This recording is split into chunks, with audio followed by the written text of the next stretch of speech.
Hi, it's David Avrin, and welcome to the Why Customers Leave podcast. So, what's the future of customer experience? Well, you might be surprised to learn that the future involves what many are calling machine customers. It's the machine or technology that schedules your appointments or buys what you need and interacts with the world for you. Well, my guest today is going to introduce you to the future of CX. James Dodkins is a customer experience rock star, literally, and we're going to talk about a future that's not so far away and one that will change everything. I'm David Avrin, and this is the Why Customers Leave podcast, back in 20 seconds. Are you ready to future-proof your business? Well, sit back because customer experience expert David Avrin brings you the Why Customers Leave podcast, featuring outspoken thought leaders and business builders as they share their creative strategies for serving a new generation of customers and clients. Listen in, or you can watch the video version of the conversation. Now, here's David Avrin.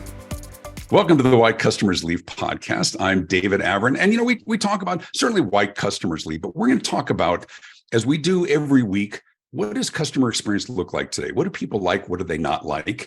And what do we as business owners, entrepreneurs, and others need to do to future-proof our businesses? And one of the best things about this is I get to talk to experts who help me understand, help all of us understand what's coming down the pike, what's next. And today is actually really, really interesting because I think we've all seen glimpses of this, but we're going to get a better sense of what it really looks like as it plays out over the next 10, 20, 30 years. Quick introduction first.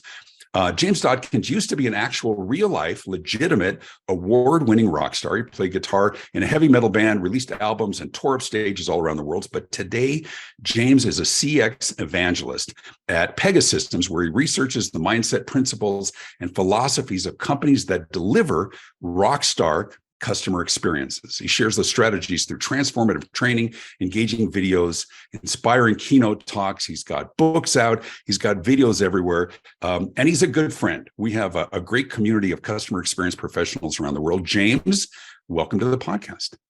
Thank you so much for having me. What an introduction. I couldn't have written it better myself. Yeah, I was going to say it was quite well written. Actually, it's about 3 pages long. I just did a small synopsis of all of that. And you'll hear the accent. James, where are you coming to us from today? From the UK, from Birmingham, which is the central bit of England. So whenever anyone hears that you're from England, who isn't from England, they're like, oh, do you live in London? No, most of England doesn't live in London. Right. There's a middle bit, Birmingham, best known for Peaky Blinders and Black Sabbath. Yes, both. I've been there, and I had a great opportunity of speaking there. One of the things that really stuck out to me, which probably nobody will talk about, is you have the most ginormous rabbits I have ever seen in my life. I spoke at some estate, and I looked outside, and it was something out of Alice in Wonderland. And I don't think we have those in the States. We have little bunnies. And then really cruel people have rabbit's foots that they have for good luck. Anyway, I'm way off the subject. Let's talk about. Seriously, weirdly, yes. Though, so where are you in the US? I am right in the center of the US. I'm in, or just a little bit left of center. I am in Denver, Colorado. Well, so weirdly, the story I was about to tell you was about rabbits in Denver, because they're all there's loads of them on the roads, and there's loads of dead ones on the roads, and I've never seen so many dead rabbits in my life. Yeah, we call them varmints. I don't think people around the world understand varmints, but we don't understand lorries. So, all right, we're way off the subject. So here's one of the things that I find really fascinating is, as I talk to colleagues around the world and clients and others as well, is there's sort of a different take on what's coming and where. But of course, we're global now. And so as we look at sort of the progression, and much of what I talk about is some of those points of friction, some of those frustrations, technology and organizations are deploying technology and adopting technology that allow us to do more than we've ever done before. Talk to us about this concept of machine customers. Put it in context for us. Yeah, so machine customers it's a really exciting topic for me, because I honestly think it's one of the only new things in customer experience to happen in quite a long time.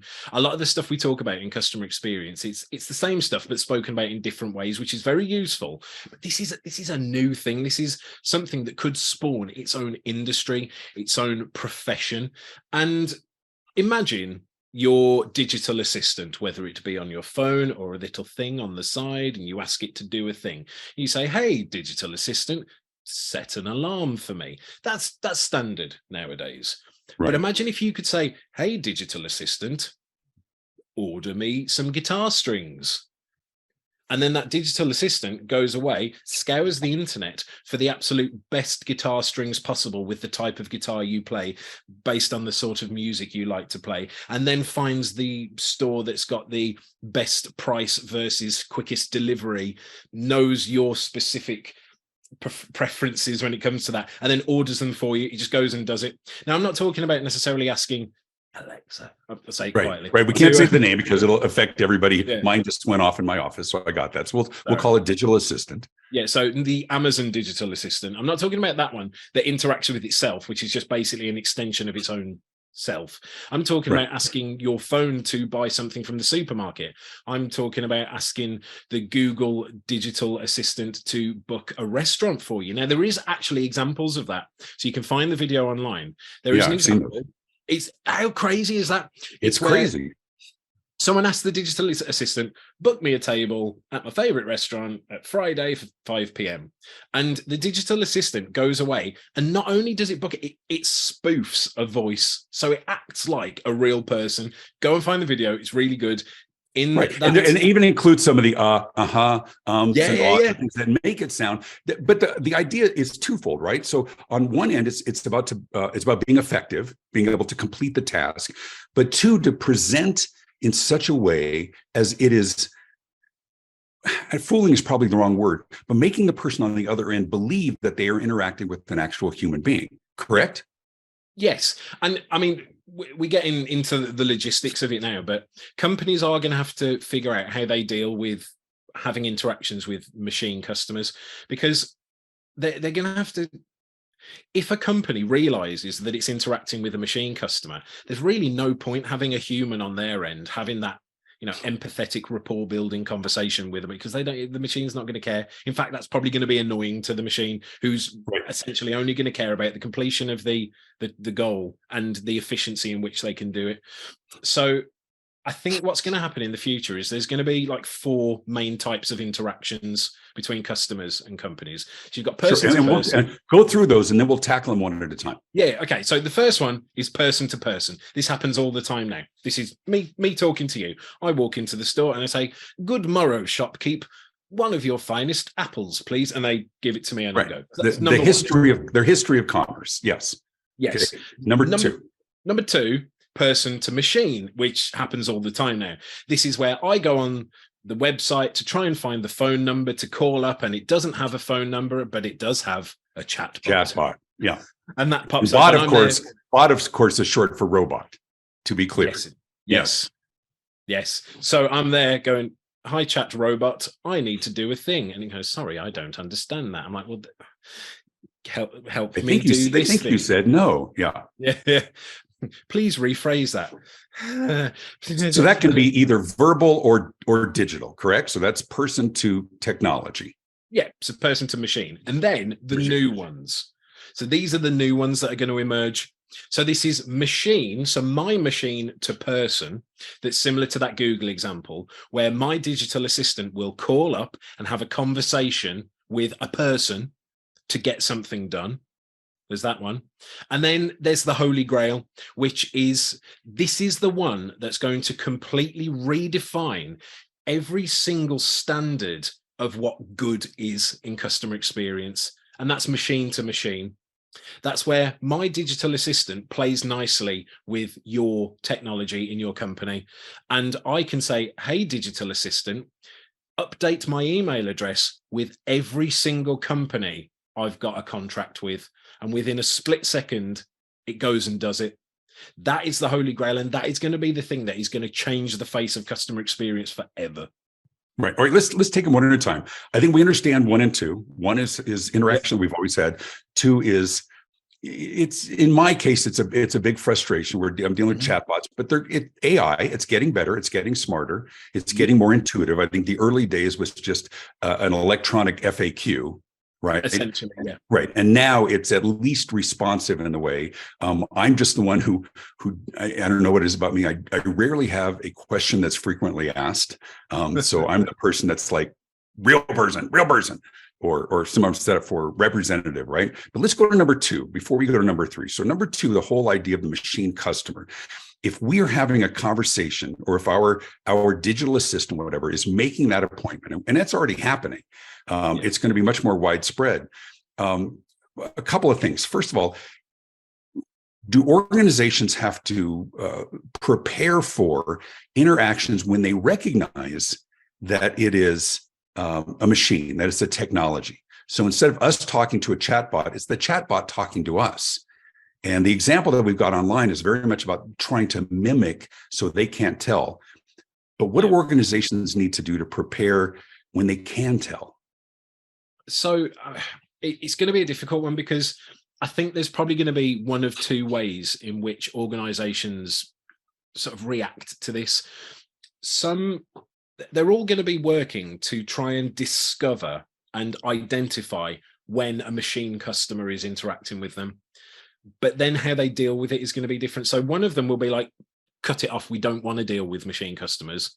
Okay, they'll class it as, oh, it's a bot interacting. We don't want it. And then the other ones will have to, be like, okay, let's route it down the path that we do deal with machine customers with. And I think the companies that try and deflect machine customers, they're going to be the ones that lose in the end. You're going to lose big, yeah.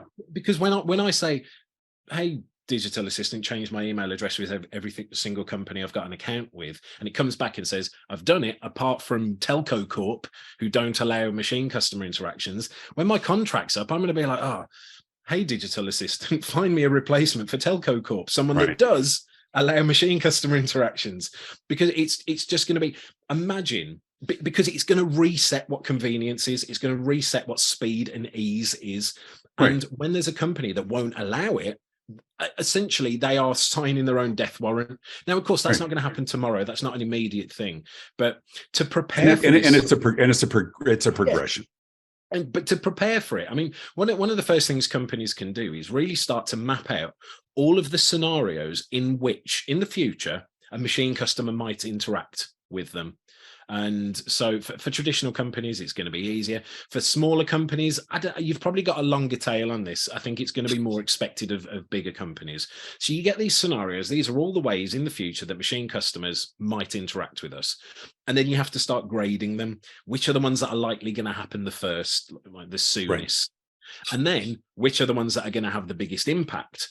And then you can start to prioritize where you place your focus. I think there's probably going to be whole industries that pop up to help the facilitation of machine customer interactions, where it's, as I said, the holy grail is going to be when my technology plays nicely with your technology to facilitate that instantaneous interaction. And I think that, I don't know what that is yet, but I know that But we can talk about that. But let's go back for a second, because I want to play devil's advocate. My job also is the voice of the audience. And there are people sitting back and going, you got to be freaking kidding me. You got to be freaking kidding me. So what happens when the machine calls and they say, yeah, we don't have anything available, or hang on a second, I can't hear you, or somebody's got a really thick foreign accent that's harder to get in touch with, or somebody starts spouting gibberish, and then all of a sudden everything falls off the rails. Of course, there's so many mindsets that saying, here's immediately 27 things that can go wrong with that and screw it up. What's the response? Yeah, that's my response. I mean, it's not wrong. There are loads of hurdles to overcome with this. AI is getting very good now at holding human-like conversations and understanding the nuance and response of human conversation. So the ums and the ahs and the, oh, I don't know, wait there, that'll all be covered.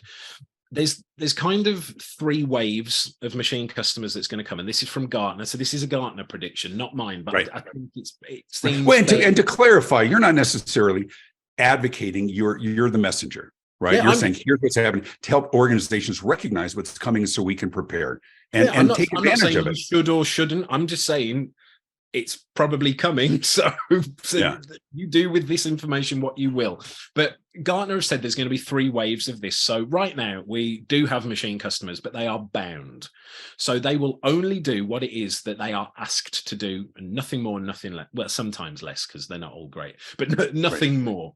Right. And Then, so, and to clarify, it's we tell it to do a task, it does a task. If we ask my digital assistant on my desk to make an appointment, they'll make an appointment, but they won't necessarily predict.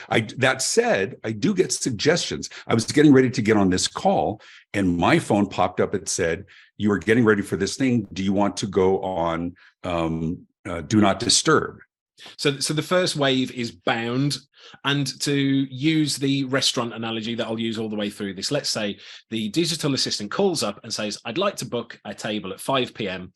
The person on the other end of the line says, sorry, we don't have one at 5 p.m., but we do have one at 5:20. Would you like that? Because there is no autonomy to this digital assistant right now, it will say no. And it will close out the call and it will let me know that there isn't a table available. Now, the next wave is adaptable. So this is where I say, book me a table at 5 p.m. It calls up. They say, sorry, we don't have a table at 5 p.m., but we do have one at 5:20. The digital assistant then looks at my calendar and goes, I think you can probably do that. Yes, let's take it. Thank you very much. Then it'll let me know they didn't have one at 5, but they did have one at 5:20. It looks like you can do it. Do you want me to cancel it or are you happy to keep it? And I'll say, no, that's fine. Thank you. And then it's done. But then this third wave, and this is the crazy one, this is autonomous. Now, this isn't going to be until like 2036 is when they're predicting. So we got a bit of time to prepare.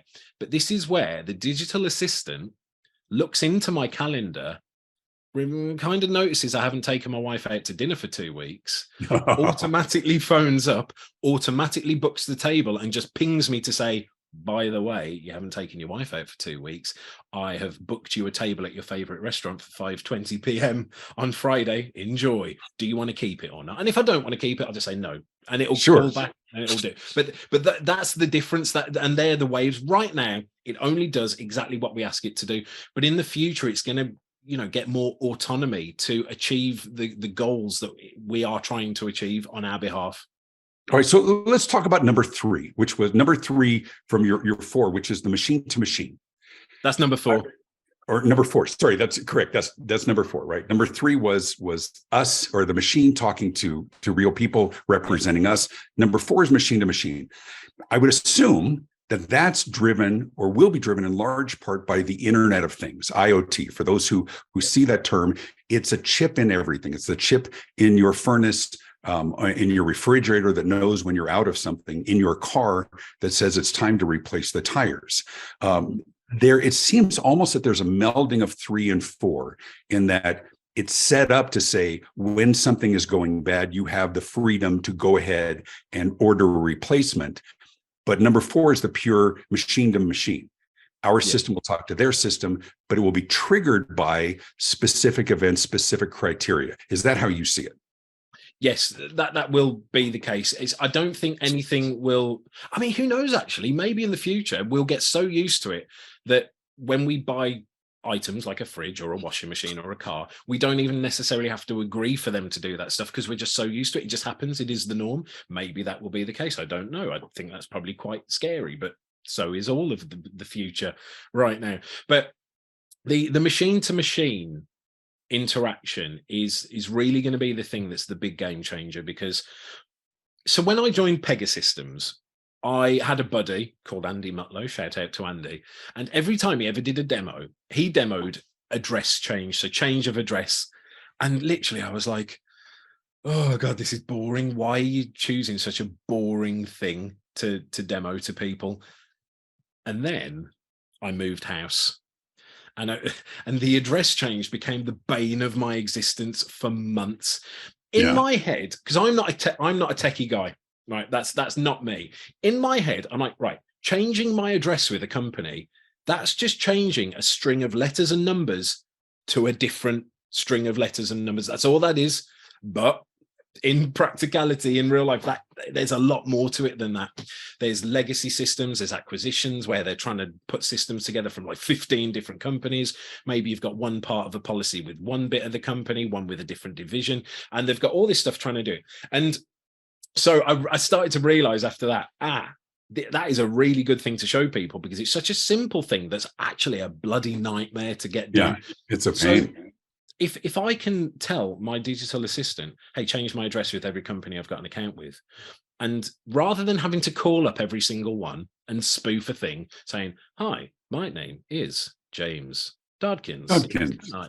Yeah, it's like it will because the machine, because my technology will play nicely with their technology, just instantly. It'll do that. And that is a massive win-win situation, because that's a win for me because it just gets done in an instant. It's a win for the company because they're going to save money and they're going to save manpower, well, I don't know. Gotcha. Yeah, we know where you're going. Yeah, we can edit that bit out. But they're going to save money. They're going to save hours. And the great thing about this is it's going to free up time for agents to really spend powerful, immersive, emotional time with customers that need the more complex things happen. Because the thing, I don't see a world where this is going to take over everything. In my mind, there's two types of experience, and this is the way I look at it. There's emotional experience and there's transactional experience. There's things where I just need to get something done, and there's things that I need a little bit more help with. Transactional stuff, change my address. Okay, that's one thing. Claiming on a life insurance policy, maybe that shouldn't be automated. I don't think there should be a future. Likely nuance in the scenario that requires human intervention, right? Yeah. But again, there's more nuance to that. Change of address because there's been a death in the family that maybe, you know what I mean? There's a lot of nuance that I don't know whether machines will ever be able to understand fully. And I think... But let me challenge that for a second, because here's where I think there's a disconnect, and probably made very visible recently by Frontier Airlines here in America, who made an announcement. They will no longer offer live voice support at all, like none. And you think about what scenarios are the most likely to encounter some disruption, some alteration that requires human intervention of all industries. For me, it's mind-boggling. But when you say, I don't know it'll go that way, I think there's some organizations think that they can. I spoke at a customer experience conference in Bogota, Colombia, and for them, customer experience was about headsets. And the way they define it is how fast can we get them off the call? How fast can we get them on, move them on their way, as opposed to how can we best serve them? How can we best serve them or satisfy them? So as long as there is an off ramp, I think that the one universal, as we both speak and we work with clients, is that frustration of the people shouting, real person, real freaking person, representative, something. When you talked about that, this frees up organizations to better serve the customers. We're triaging them, right? Give them an easy option. Give them an opportunity for the cases that really need it. The disconnect I see, and tell me what you're seeing in the market, is organizations that make that transition very, very difficult, if not impossible to find a way to get to a real person. And then the frustration escalates. Yeah, I think you are right. So let me rephrase that. Not that I don't think it will get to that place. I don't think it should get to that place. Right. I don't think we should get to a place where if my Fitbit doesn't detect my heart rate for 15 minutes, it automatically claims on my life insurance policy. I don't think we should. Right. I don't think we should get to there. But okay, you got to use that one on stage. That's a perfect example. Keep going. I will. But it's this idea of why are you doing it? And so many times companies are using chatbots and digital assistants and all this stuff to talk to us, really because they don't want to talk to us. And then it's interesting that they were like, oh, we never figured customers maybe wouldn't want to talk to us too. But look, two can play at that game. We don't really want to talk to you too. And you thought we would never use those tactics ourselves. You thought that would never be a possibility. But you ask a lot of companies, and if they're being honest with you, why are you doing this digital transformation? Why are you moving this way? The answer is to save money. That's why. Right. Not because it's what's best for the customer. It's because we need to save money. I think what's going to happen in the future is you're going to ask companies, why are you doing this change? And they're going to be like, it's because customers demand it, because we don't have a choice. It's because this new world, we cannot operate without doing this stuff. And I think coming back to this whole digital versus human thing, that's going to be the big differentiator. The companies that still keep that human element around to deal with the more nuanced, more emotional situations, they're the ones that are going to win. There's always going to be some type of customer that will, their most important thing in any customer company relationship is how much it costs. Okay. No matter who you are, no matter how bad you are, they will pay the lowest amount possible. And if you are a company out there, I mean, there are some exceptions that have done pretty well to being the low cost one, but you do need to understand, if you become successful as a company by being the lowest cost option, your customers are never going to be loyal to you. They never were loyal to you. They never will be loyal to you, because they're only loyal to their wallet. And as soon as someone else comes along that can provide that service, even if it's worse, but for less money, they will move to them. So it's a tricky game to play. Right. Whereas if you're in the environment of building a relation, because this is the thing about customer experience. Customer experience isn't about experience. And I think that's the thing we get it wrong. It's about relationships.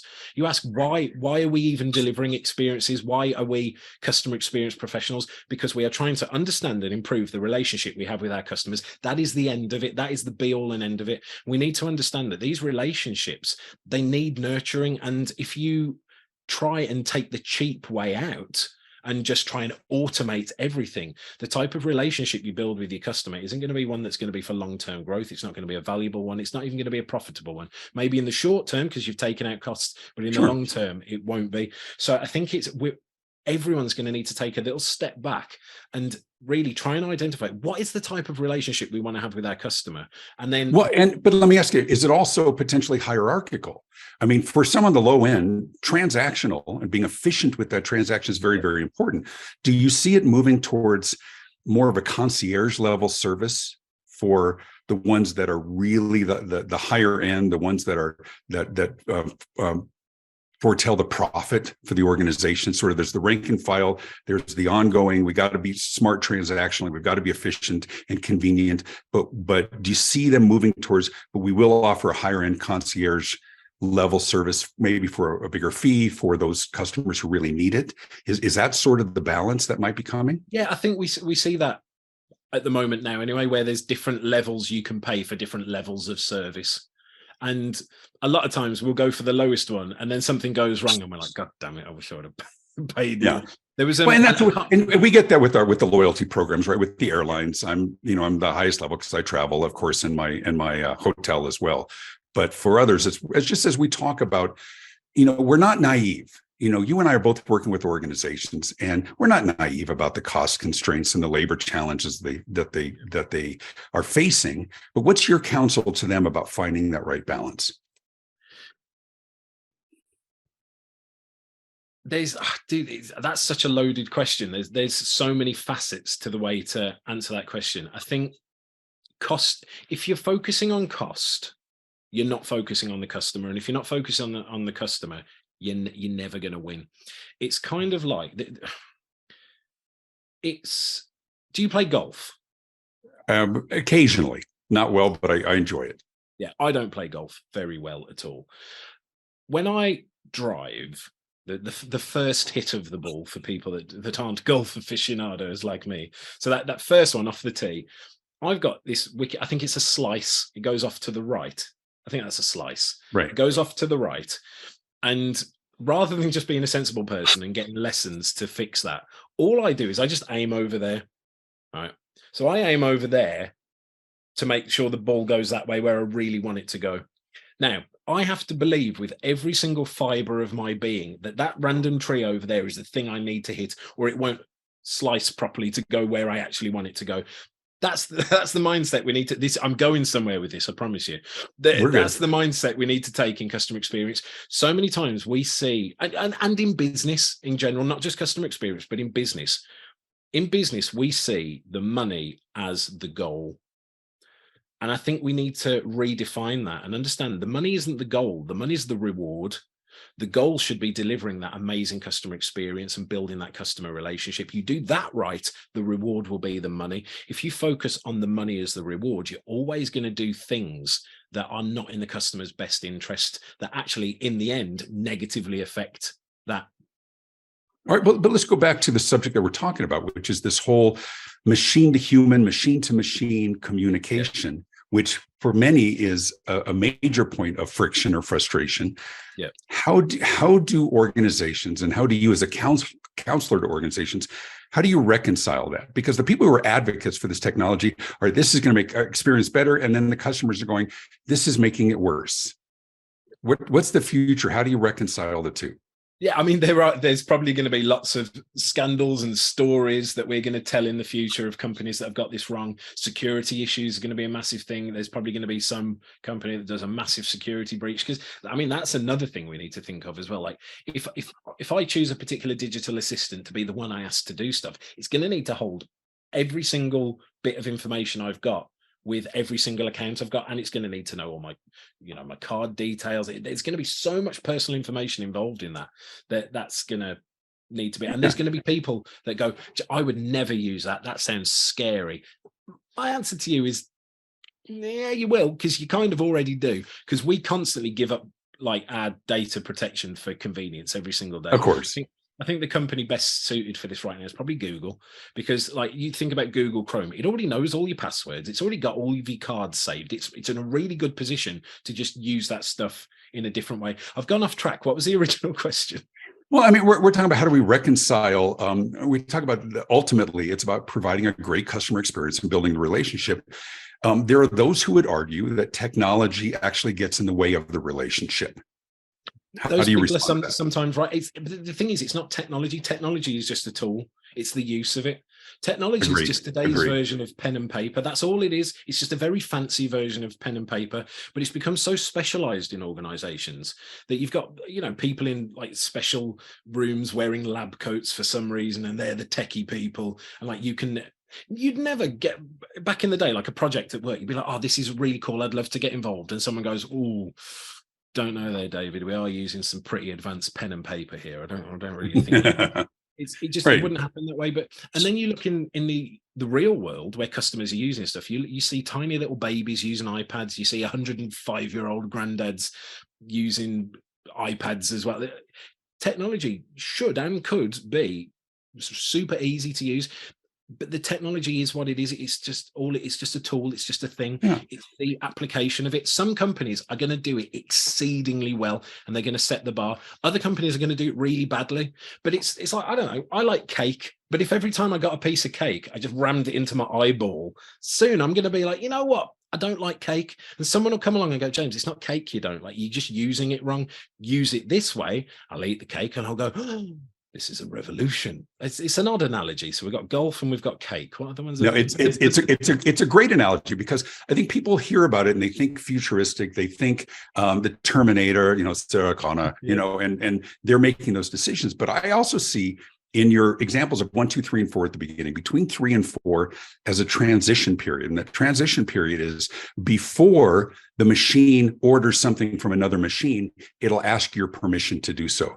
I see you're out of whatever, should I order blank? And we're already seeing hints of that through Amazon and through Google that's suggestive based on what you've done before. People are freaking out that, it knows what I bought. Yeah, and that's why you don't get ads for feminine hygiene products, because it has a better sense of what you're likely to buy. So I have no problem with it as long as there's an off-ramp to a person if you need it. And so it's an exciting shift. It's going to be really interesting to see where things go, because it affects our business, affects everybody's business, but it'll also affect it differently because smaller businesses, the florist, the pizza shop, and others may not have the capacity to do so, but they do interact with Uber and Uber Eats and Lyft and Postmates and things like that. So it's an interesting thing. Short of time, quick speed round that we like to do at the end here. So just brief answers. And if you think, I have no idea, just say it. We hear a lot of predictions about the future. What prediction, the futurists and others, what do you think is wrong? I don't know. It depends how much time we've got, because I actually think sustainability is going to be a massive thing. I think customers are going to start getting annoyed with companies using sustainability. Right. Bear with me. You're good. Go ahead. This is interesting. So it's my show. We can go as long as we want. Cool. Good. They refer to it as greenwashing. Yeah. So when a company basically does nothing to help the environment, but then goes, for everything that you buy, we'll plant a tree. And customers are getting, especially now with the cost of living crisis and inflation, customers are going, could you not just charge me a little bit less? Rather than plant a bloody tree, just charge me less. Whereas there's companies out there that are actually doing very sensible things that are increasing their efficiency, lowering their carbon footprints, and then passing that cost on to the customer.